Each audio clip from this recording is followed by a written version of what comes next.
Bismillahirrahmanirrahim. Assalamualaikum warahmatullahi wabarakatuh. Saya Ida Rahmawati, NIM 1806450, kelas 6A PG PAUD. Saya akan mempresentasikan materi mengenai keterampilan dasar mengajar. Baik, pembelajaran merupakan suatu proses yang sistematis, logis, dan teratur. Dari mulai kegiatan pembukaan, kegiatan inti, dan kegiatan penutup. Langkah-langkah tersebut dilakukan agar siswa atau anak didik dapat memahami pembelajaran dan mencapai kegiatan yang diharapkan.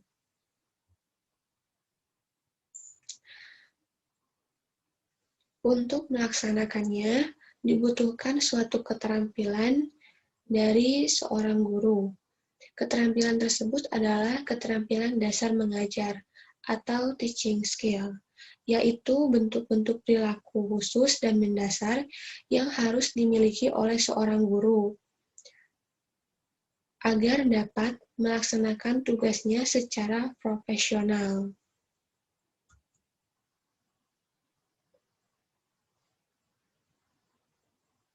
Saya akan menjelaskan 3 keterampilan dasar mengajar, yaitu keterampilan membuka, keterampilan menjelaskan, dan keterampilan menutup. Baik, yang pertama yaitu keterampilan membuka. Apa yang dimaksud dengan keterampilan membuka? Nah, sebelumnya ada pengertian membuka pembelajaran dari Helmiati 2013 halaman 43. Membuka pembelajaran adalah kegiatan guru dalam mengawali proses pembelajaran untuk menciptakan suasana siap mental, fisik, psikis, dan emosional siswa, sehingga memusatkan perhatian mereka pada materi dan kegiatan pembelajaran yang akan dilalui.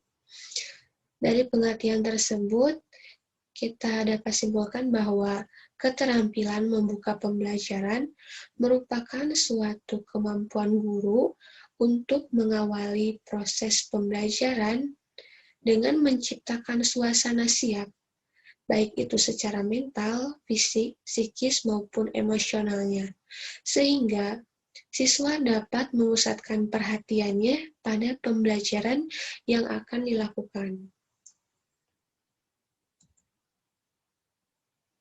Selanjutnya adalah tujuan dari kegiatan membuka pembelajaran menurut Sihotang dan Simorangkir, tahun 2020, halaman 16.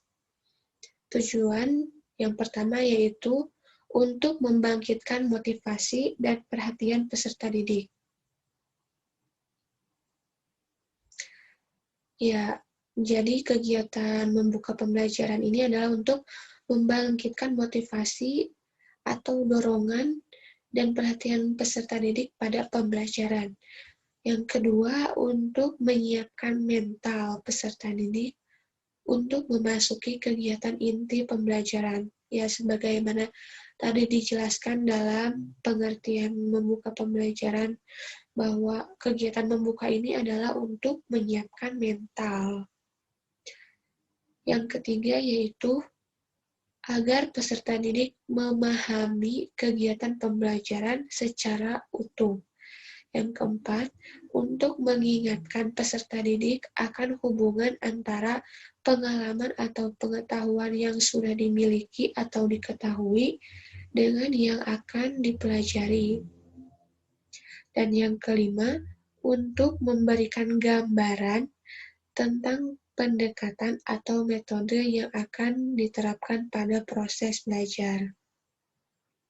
Berdasarkan tujuan dari kegiatan membuka pembelajaran, keterampilan untuk melakukan pembukaan atau membuka pembelajaran ini sangat penting karena dapat mempengaruhi kelancaran pada kegiatan berikutnya.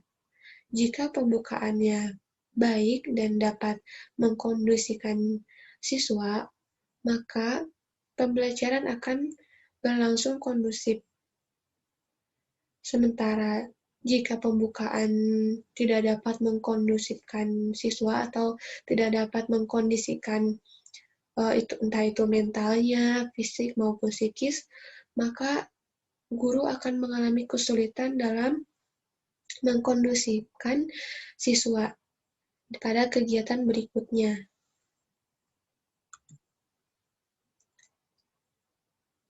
Adapun komponen-komponen dalam membuka pembelajaran menurut Sukirman dan Kasmat 2006 halaman 145 atau 147, yaitu yang pertama adalah menarik perhatian anak. Nah, menarik perhatian. Ya, ini adalah suatu kemampuan untuk yang harus dimiliki oleh seorang guru agar siswa mampu memusatkan seluruh perhatiannya pada pembelajaran. Nah, apa yang harus dilakukan agar siswa tertarik dan fokus pada pembelajaran yang akan dilakukan?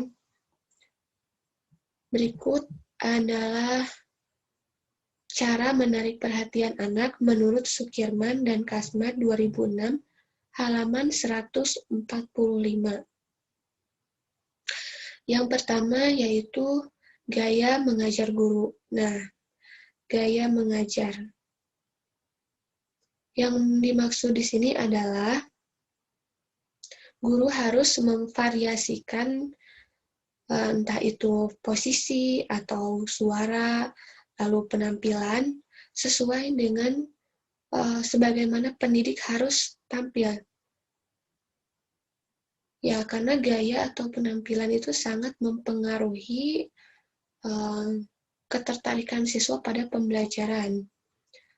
Lalu selanjutnya adalah menggunakan multimetode, media, dan sumber belajar. Ya, jadi di sini guru tidak hanya dapat menggunakan satu atau dua metode saja, tapi bisa beberapa metode dalam kegiatan membuka pembelajaran. Misalnya diawali dengan penggunaan metode tanya jawab, kemudian menggunakan metode bernyanyi, lalu metode bermain. Nah, media yang digunakan pun dapat bervariasi, dan ini harus disiapkan oleh guru. Lalu selanjutnya adalah pola interaksi pembelajaran yang bervariasi. Nah, interaksi ini sangat penting dalam pembelajaran karena akan mempengaruhi pengetahuan dan pemahaman siswa. Interaksi ini dapat berlangsung secara individual maupun kelompok. Dan tugas guru untuk melihat bagaimana fokus anak. Jangan sampai hanya guru saja yang menjelaskan, namun guru juga harus melibatkan anak. Misalnya dengan cara melakukan tanya jawab atau bertanya pada anak jika anak ingin bertanya atau menyampaikan pendapatnya. Lalu tempat belajar. Nah, tempat belajar di sini maksudnya adalah ruangan indoor dan ruangan outdoor. Pembelajaran dapat dilakukan di kedua tempat secara bergiliran.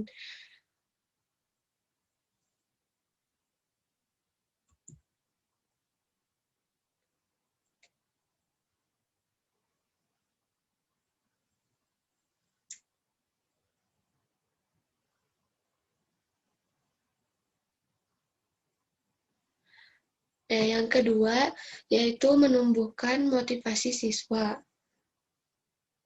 Motivasi siswa. Motivasi merupakan suatu kekuatan atau dorongan agar siswa mau melakukan pembelajaran sampai tuntas, sehingga dapat mencapai tujuan yang diharapkan. Nah, apa yang harus dilakukan oleh guru untuk menumbuhkan motivasi siswa? Di sini ada 4 cara yang dapat menumbuhkan motivasi siswa. menurut Sukirman dan Kasmat 2006 halaman 146. Yang pertama yaitu kehangatan dan antusias. Nah, kehangatan dan antusias. Bagaimana cara menunjukkan kehangatan dan antusias? Ini dapat dilihat dari sikap guru yang hangat, bersahabat, ramah, lalu bersemangat dan ceria saat akan melangsungkan pembelajaran. Jika guru menunjukkan antusiasnya dan semangatnya dalam belajar, maka hal itu juga akan menularkan semangatnya pada anak didiknya.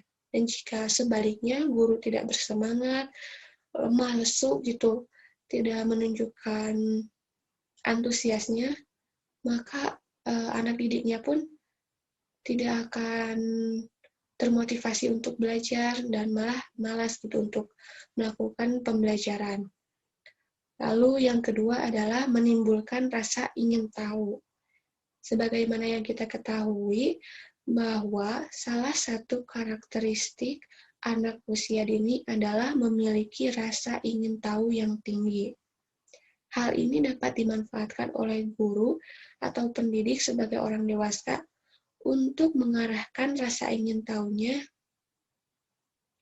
agar timbul penasaran dalam diri siswa sehingga ingin mencari jawaban dari pertanyaannya melalui pembelajaran. Hal ini dapat dilakukan dengan menunjukkan gambar atau dimulai dengan bercerita, lalu dapat juga dengan melakukan demonstrasi, ya, yang dapat menimbulkan rasa penasaran dalam diri siswa sehingga ingin mencari jawabannya dalam pembelajaran. Lalu yang ketiga, membuat ide yang bertentangan. Ya, ide yang bertentangan dengan kehidupan sehari-hari yang menimbulkan beberapa pendapat dari anak didik. Lalu perbedaan individual. Nah, perbedaan individual di sini adalah perbedaan dalam minat. Setiap anak didik memiliki minat yang berbeda-beda. Dan sebagai seorang guru harus melihat minat dari seorang siswa. Karena saat pembelajaran sesuai dengan minat, maka anak didik pun akan termotivasi atau terdorong untuk melaksanakan pembelajaran.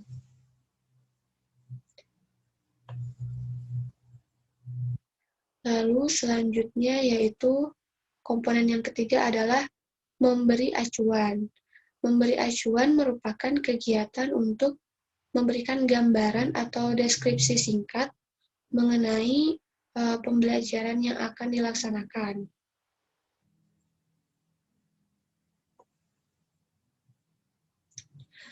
Adapun upaya guru memberi acuan menurut Helmiati 2013 halaman 47 sampai 48 ada 3 upaya yang dapat dilangsungkan. Yang pertama dengan menjelaskan tujuan pembelajaran. Ya, sebenarnya pembelajaran hari ini akan apa yang akan anak didik dapatkan dan kemampuan apa yang harus dicapai oleh peserta didik. Lalu menyampaikan garis besar pelajaran, ya apa saja yang akan dipelajari. Lalu menjelaskan langkah-langkah kegiatan.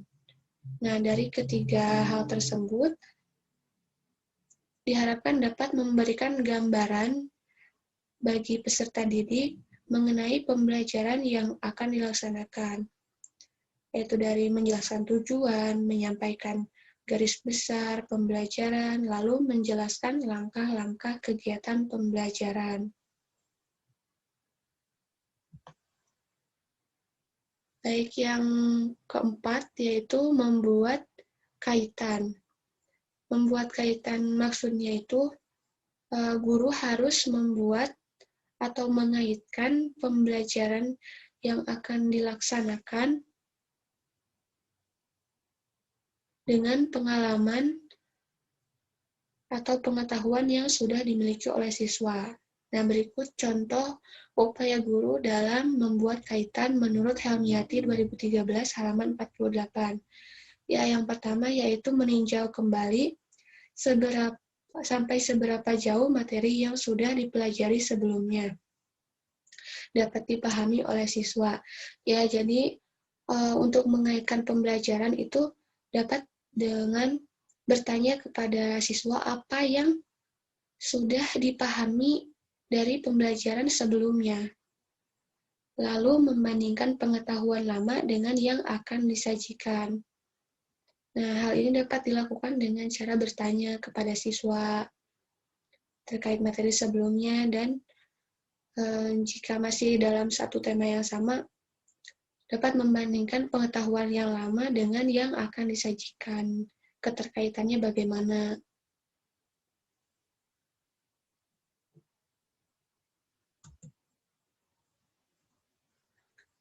Prinsip keterampilan membuka pembelajaran menurut Sukirman dan Kasmad 2006 halaman 146. Ya, jadi dalam keterampilan membuka pembelajaran ini ada dua prinsip yang harus ada, yaitu kebermaknaan, berurutan, dan berkesinambungan.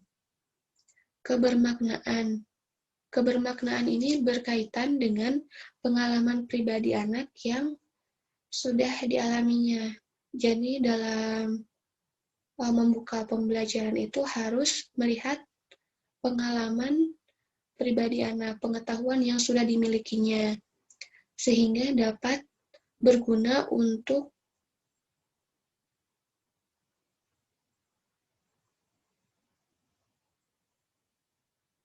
menunjang anak untuk memecahkan masalah dalam kehidupan sehari-harinya. Lalu berurutan dan berkesinambungan. Ya, antara unsur-unsur yang sudah dijelaskan sebelumnya harus berurutan dan berkesinambungan. Untuk melaksanakannya harus dengan membuat perencanaan sehingga akan teratur.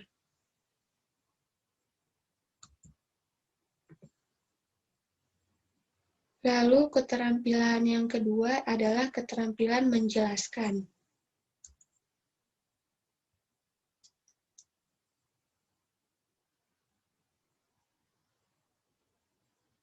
Menurut Raffles Kosasih 1985 dalam Sukirman dan Kasmad halaman 157 menjelaskan berarti mengorganisasikan isi pelajaran dalam urutan yang terencana, sehingga dengan mudah dapat dipahami oleh siswa.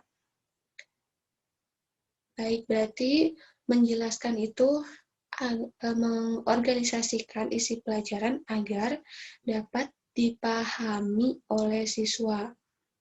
Nah, kegiatan menjelaskan berarti merupakan kegiatan untuk membantu siswa memahami pembelajaran. Nah, sedangkan menurut Arif Miboy 2019 halaman 112, keterampilan menjelaskan yaitu suatu keterampilan untuk mengkomunikasikan materi pembelajaran kepada siswa secara jelas, gamblang, dan lancar. Nah, di sini ada kata mengkomunikasikan. Ya, pembelajaran merupakan suatu proses untuk mengkomunikasikan pesan atau materi pembelajaran kepada siswa. Dan menjelaskan merupakan suatu keterampilan yang harus dan sangat penting untuk dimiliki oleh seorang guru. Nah, dari sini kita pahami bahwa keterampilan menjelaskan merupakan keterampilan yang berkaitan dengan mengkomunikasikan materi pembelajaran secara verbal kepada siswa agar siswa dapat paham dengan materi yang akan atau yang sedang dijelaskan.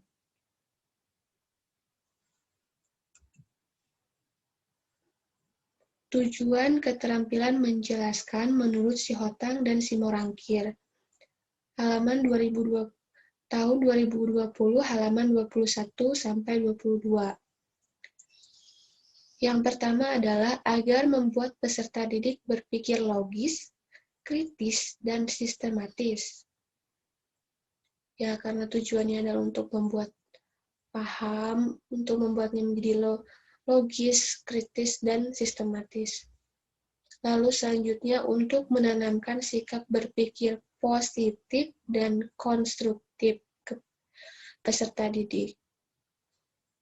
Lalu yang ketiga, untuk memberikan pengertian dan pemahaman pembelajaran yang akan dialami oleh peserta didik, sehingga menghindari multitafsir. Ya, sebagaimana penjelasan sebelumnya, bahwa kegiatan menjelaskan ini adalah membuat sesuatu menjadi jelas dan dapat dipahami, tidak menimbulkan banyak tafsiran, tapi langsung pada tujuan yang memang dimaksud oleh guru.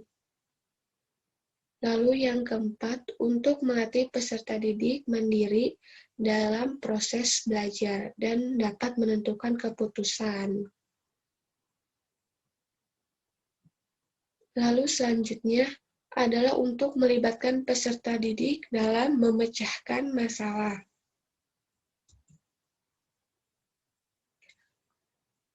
Nah, ada unsur-unsur keterampilan menjelaskan menurut Sukirman dan Kasmad.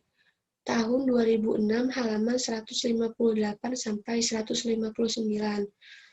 Nah, unsur ini dibagi menjadi dua keterampilan utama, yaitu keterampilan merencanakan penjelasan, keterampilan menyajikan penjelasan.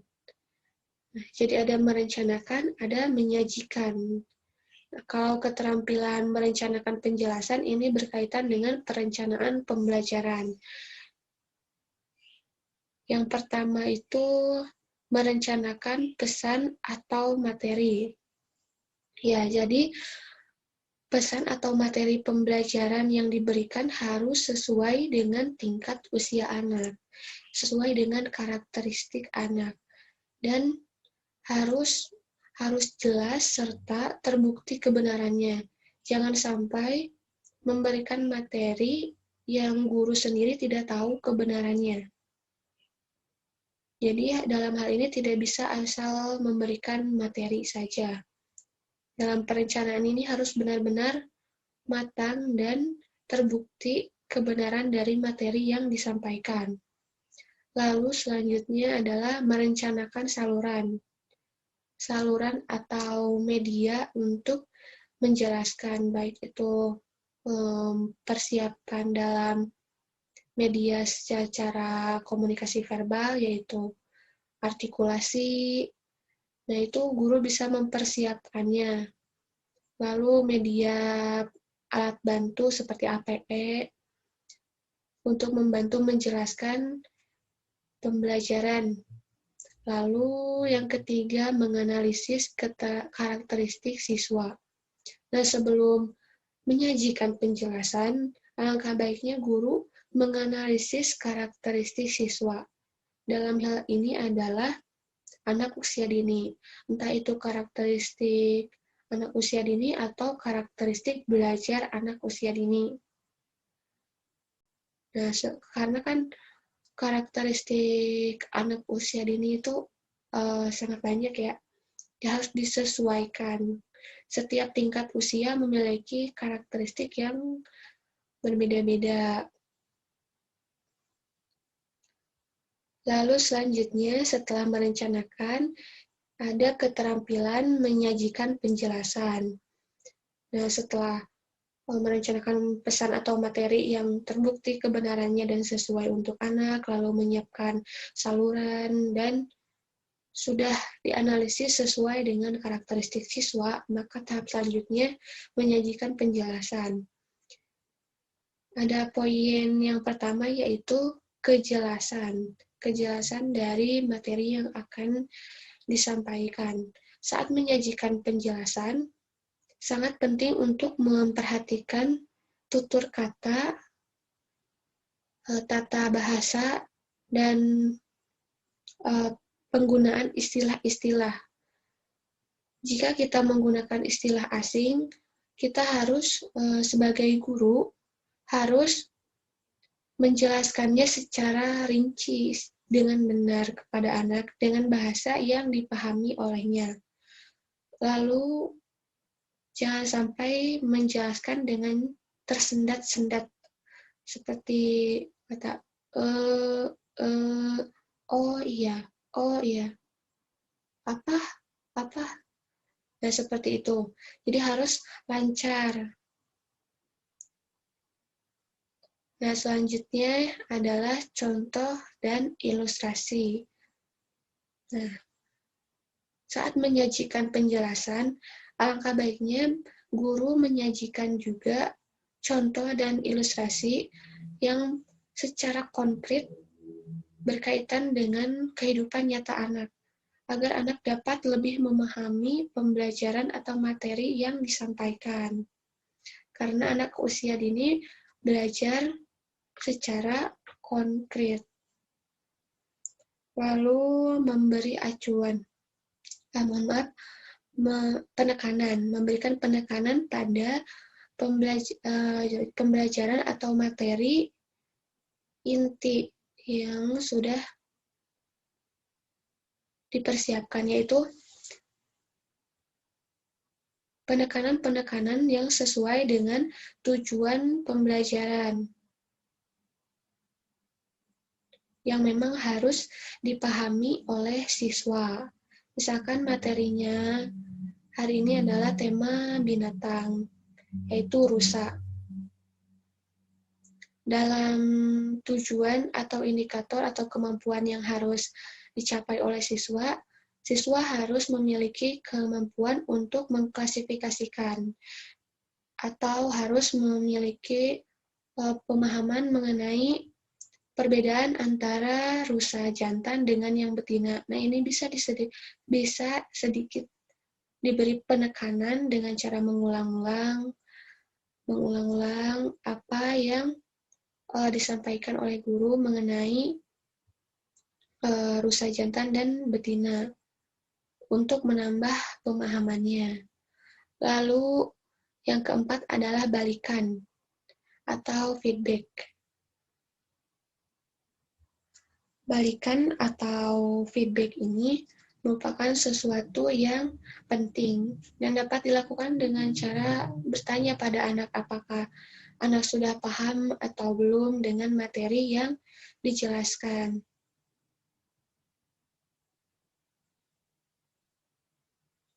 Lalu selanjutnya adalah hukum-hukum komunikasi efektif. Nah, sebagaimana kita ketahui bahwa keterampilan menjelaskan ini berkaitan dengan kegiatan mengkomunikasikan, sehingga sangat penting untuk mengetahui hukum-hukum komunikasi efektif. Bagaimana komunikasi akan berlangsung secara efektif? Menurut Helmiati 2013 halaman 55-56, ada 5 hal utama yang menjadi penentu komunikasi efektif. Yang pertama yaitu respect. Respect dari guru kepada siswa. Sikap menghormati dan sikap menghargai terhadap siswa. Jangan karena anak usia dini, usianya lebih muda, lantas guru tidak bersikap hormat pada siswa. Tidak seperti itu. Sebagai seorang guru harus memberikan contoh yang baik. Jika seorang guru ingin dihormati dan dihargai, maka guru juga harus menghormati dan menghargai siswa. Lalu yang selanjutnya adalah empati, yaitu kemampuan untuk menempatkan diri pada situasi yang dihadapi oleh siswa. Ya, empati ini sangat diperlukan untuk memahami bagaimana posisi siswa, agar kita dapat menyampaikan informasi atau materi pembelajaran dengan baik. Kita harus mengetahui keadaan yang dihadapi oleh siswa. Yang selanjutnya adalah audible, atau dapat didengarkan, dimengerti dengan baik. Nah, jika empati itu guru yang harus memahami siswa, untuk audible adalah materi atau penjelasan yang disampaikan guru harus didengarkan atau dimengerti oleh siswa. Jadi di sini yang harus memahami atau mengerti atau menerimanya adalah siswa. Nah, yang selanjutnya adalah clarity atau kejelasan dari materi pembelajaran yang disampaikan oleh guru. Ini juga sama berkaitan dengan keterampilan penyajian, yaitu kejelasan yang tadi telah disampaikan. Di sini baik dari artikulasi, lalu penggunaan istilah-istilah, penyusunan kalimat, itu harus jelas. Dan materi yang disampaikan itu harus benar-benar dapat memunculkan pemahaman pada siswa. Dan yang terakhir adalah humble atau sikap rendah hati saat menjelaskan. Nah, sikap humble ini berkaitan dengan munculnya respect. Jika guru bersikap humble dan rendah hati, maka akan timbul respect. Jadi di sini guru tidak boleh bersikap tinggi hati atau sombong dan menganggap anak didik umum dalam hal ini adalah anak usia dini sebagai individu yang tidak mengetahui apapun, padahal yang sebenarnya adalah kita sebagai guru akan banyak belajar dari anak didik. Ya, jadi dipertegas lagi bahwa hukum-hukum komunikasi efektif itu ada respect, empati, audible, clarity, dan humble.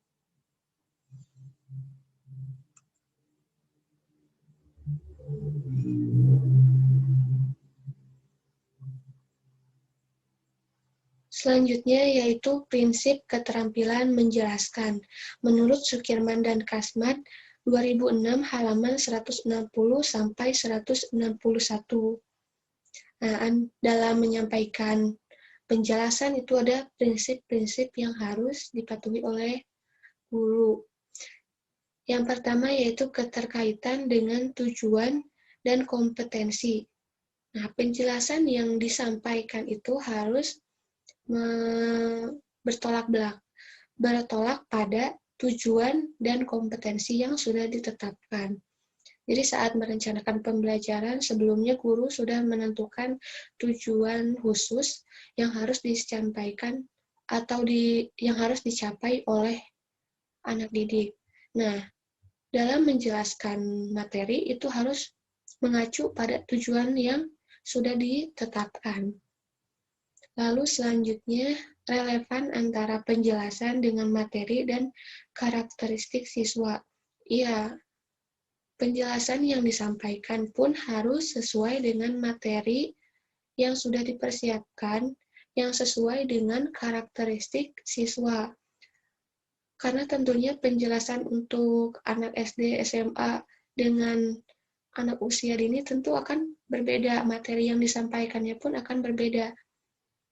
Dan jangan sampai materi yang disampaikan keluar dari atau menyimpang dari materi yang seharusnya disampaikan.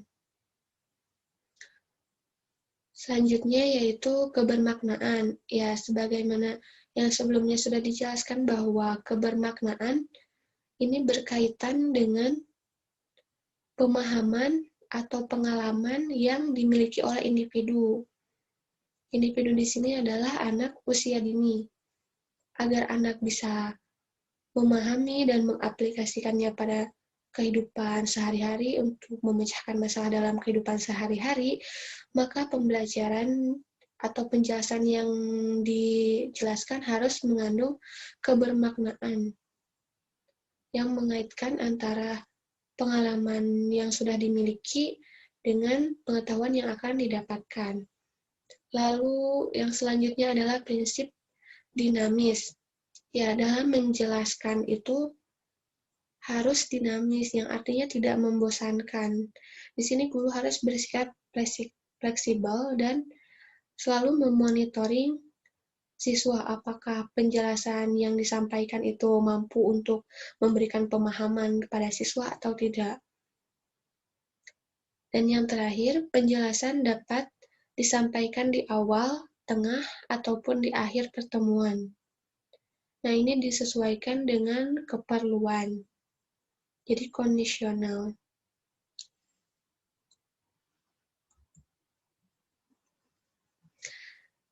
Keterampilan yang ketiga yaitu keterampilan menutup.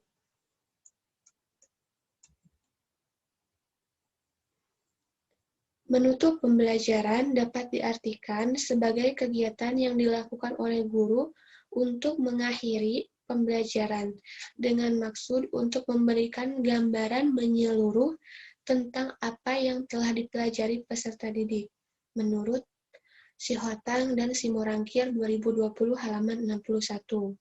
Ya, dari penjelasan ini, kegiatan menutup ini merupakan kegiatan mengakhiri pembelajaran untuk memberikan gambaran menyeluruh dari kegiatan yang sudah dilaksanakan oleh peserta didik. Lalu, keterampilan menutup pembelajaran, yaitu upaya yang dilakukan oleh guru untuk mengakhiri pembelajaran agar siswa dapat memperoleh pengalaman belajar secara utuh dari hasil pembelajaran yang telah dilakukannya. Menurut Arif Miboy 2019 halaman 109, ya dari kedua pengertian tersebut dapat dipahami bahwa keterampilan menutup pembelajaran ini berkaitan dengan kemampuan guru untuk mengakhiri pembelajaran yang mampu memberikan gambaran secara menyeluruh sehingga anak memperoleh pengalaman belajar secara utuh dari hasil pembelajaran yang telah dilaksanakan.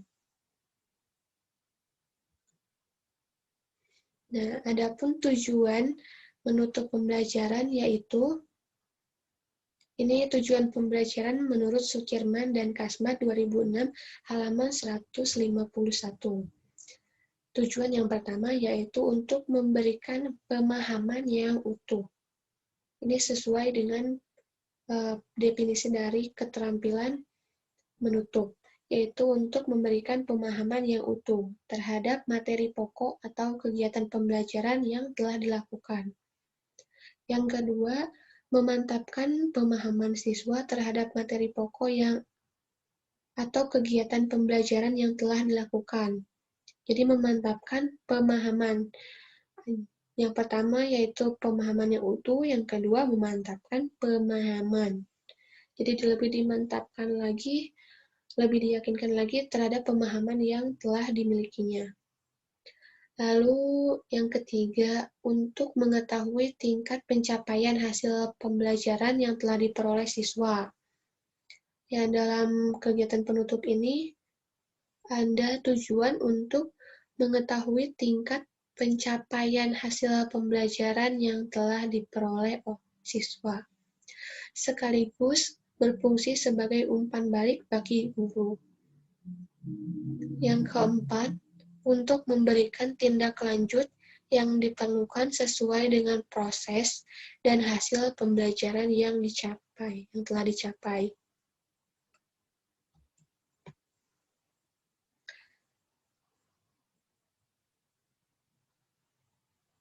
Di sini ada komponen menutup pembelajaran menurut Sukirman dan Kasmat 2006 halaman 151 sampai 152. Ya, komponen yang pertama yaitu meninjau kembali atau mereview. Artinya, komponen yang pertama ini adalah melakukan kilas balik terhadap materi-materi atau kegiatan yang telah dilakukan. Nah, meninjau kembali atau mereview ini dapat dilakukan dengan meminta anak untuk menyampaikan aktivitas apa saja yang sudah dipelajari, lalu materi apa saja yang sudah dipahaminya. Selanjutnya adalah menilai atau mengevaluasi. Nah, kegiatan menilai ini dilaksanakan untuk mengetahui efektivitas dari kegiatan pembelajaran yang sudah dilakukan dan untuk mengetahui sejauh mana pemahaman siswa terhadap materi yang sudah disampaikan. Evaluasi dapat dilangsungkan dengan cara tes maupun non-tes. Tes di sini bisa tes lisan, yaitu memberikan tanya jawab atau bercakap-cakap dengan anak, dan tes tulis dengan memberikan misalnya lembar kerja. Sedangkan untuk non-tes dapat berupa keterampilan-keterampilan seperti membuat hasil karya. Nah, selanjutnya yaitu menyimpulkan. Kegiatan menyimpulkan di sini dilakukan untuk memantapkan pemahaman siswa terhadap materi yang sudah diberikan. Di sini guru bisa menyampaikan inti dari materi atau ide-ide pokok dari materi yang sudah disampaikan. Selanjutnya adalah kegiatan tindak lanjut. Kegiatan tindak lanjut, sebagaimana dijelaskan dalam tujuan, tadi ada tindak lanjut. Jadi di sini untuk lebih memantapkan lagi dan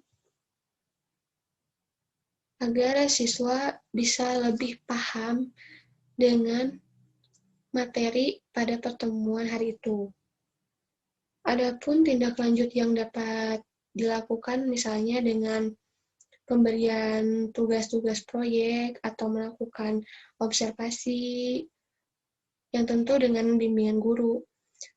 Lalu dengan PR misalnya.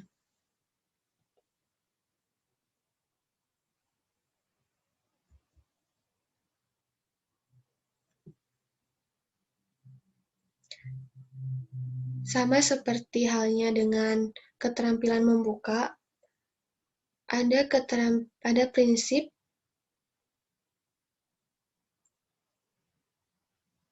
keterampilan menutup pembelajaran. Menurut Sukirman dan Kasmat 2006 halaman 153. Prinsip yang pertama yaitu kebermaknaan, prinsip yang kedua yaitu berurutan dan berkesinambungan. Nah, kebermaknaan ini berkaitan dengan pengalaman yang sudah dilakukan yang dapat menunjang anak untuk melakukan pemecahan masalah berkaitan dengan kehidupan sehari-hari. Lalu berurutan dan berkesinambungan. Ya, jadi proses untuk menutup pembelajaran itu harus berlangsung secara sistematis dan berkesinambungan.